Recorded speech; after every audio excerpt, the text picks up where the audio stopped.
Keluar pas maghrib. Pamali bisa diculik curik.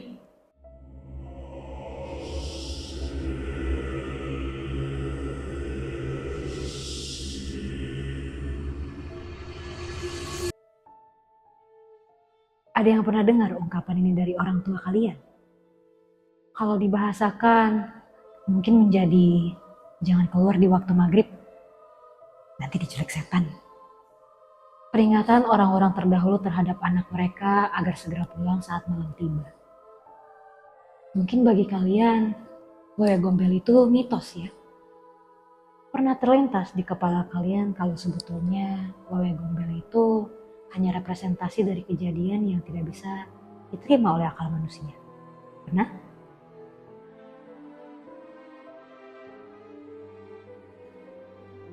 Alam semesta ini berada dalam konsep ruang dan waktu yang terdiri dari banyak dimensi.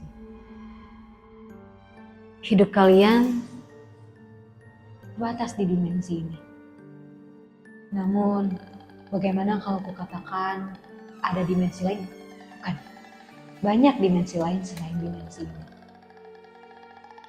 Dimensi-dimensi ini bergesekan dan menimbulkan celah yang rawan terbuka di waktu-waktu tertentu. Yaitu saat siang berganti jadi malam, waktu yang kalian manusia takuti. Karena menurut kalian, di waktu maghrib inilah setan muncul. Padahal bukan setan yang muncul. Bukan juga wewe gombel yang kalian katakan penculik anak-anak.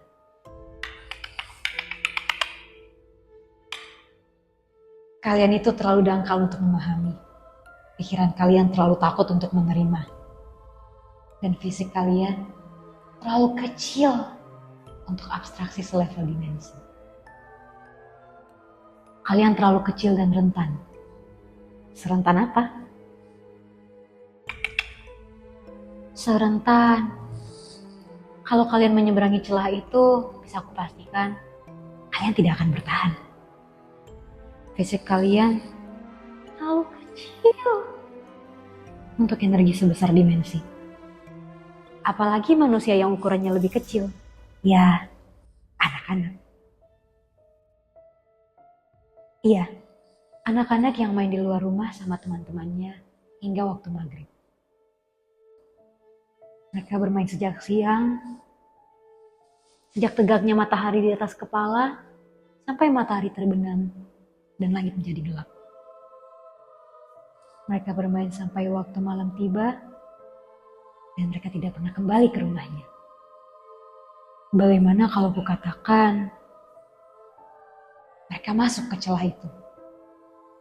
Pemahaman manusia itu terbatas, sehingga interpretasi mereka terhadap anomali-anomali yang terjadi berbeda-beda, tergantung konteks. Sandekala, sarangkala, kolong wewe, hubunge, mereka hanya berada di sekitar situ saat celahnya terbuka. Mereka yang dimaksud setan-setan itu hanya berada di situ saat celahnya terbuka. Namun, bukan mereka yang menculik anak-anak kalian. Suatu hari nanti, ketika anak, adik, keponakan, atau cucu kalian pergi keluar rumah dan tidak kembali lagi, atau kembali namun hanya sebagian, apa kalian masih akan menyalakan kolong wewe? Atau justru diri kalian sendiri yang sudah kuberitahu tentang celah dimensi ini dan tetap memilih untuk percaya apa yang sudah lama kalian percaya? Dari tadi yang aku ceritakan cuma manusia dan celah dimensi ini. Bukan hanya kalian kok yang tidak berdaya terhadap dimensi dan celahnya. Aku hampir lupa dengan cerita yang satu ini. Kisah favoritku. Ada pamali yang sebenarnya adalah ulah bangsaku. Di kalangan manusia, khususnya laki-laki, mungkin pamali ini menjadi populer. Jangan buang air di sembarang tempat. Nanti itunya bengkak.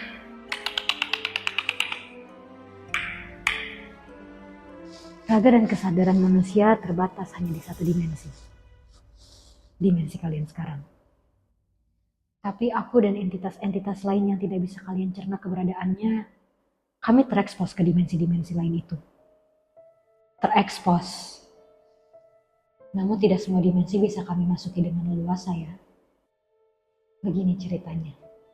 Makhluk dari bangsaku ini mungkin bukan jatuh cinta, tapi terobsesi dengan jiwa lain yang berada di dimensi lain.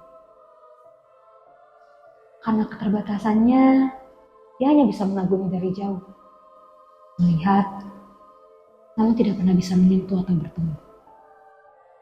Kesempatannya untuk meraih jiwa tersebut, ia dengan kembarannya yang berada di dimensi ini. Kalian tahu kan, kalian punya kembaran di dimensi lain?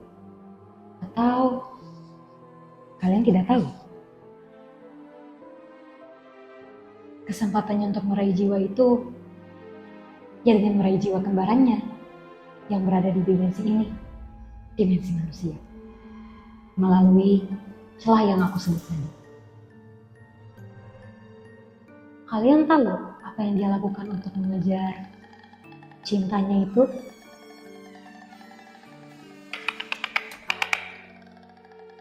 Ya menyeberangi celah itu dong. Entah dia yang gegabah atau aku yang sengaja membuat dia berada di situasi itu. Aku yang memberitahunya untuk menyeberangi celah itu. Singkatnya, dia berusaha menyeberangi celah dimensi yang sayangnya tiba-tiba tertutup saat baru setengah badannya yang berhasil menyeberang. Jadi, hanya tengah ke atas badannya yang berhasil menembus celah itu dan bertahan di dimensi ini. Setengahnya lagi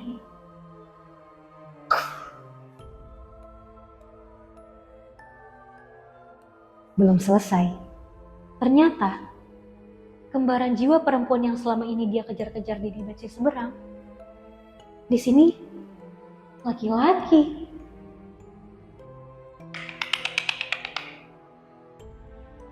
Entah kesal pada aku atau iri terhadap laki-laki lain yang punyanya masih untung, atau keduanya, dia hanya bisa melampiaskan kekesalannya dan mengusik manusia ceroboh yang cukup bodoh untuk mengeluarkan alatnya di tempat-tempat yang tidak seharusnya.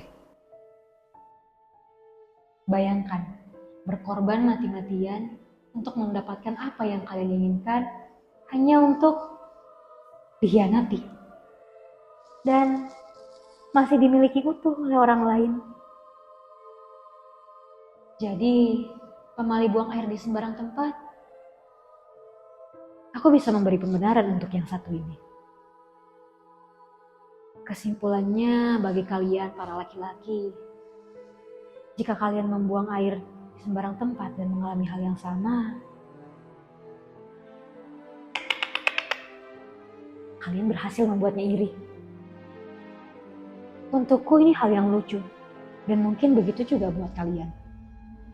Oh, mungkin juga kalian menjadikan rasa iri makhluk dari dimensi lain sebagai bentuk pencapaian kalian. Apapun kesimpulan yang kalian tarik, itu kuserahkan pada kalian.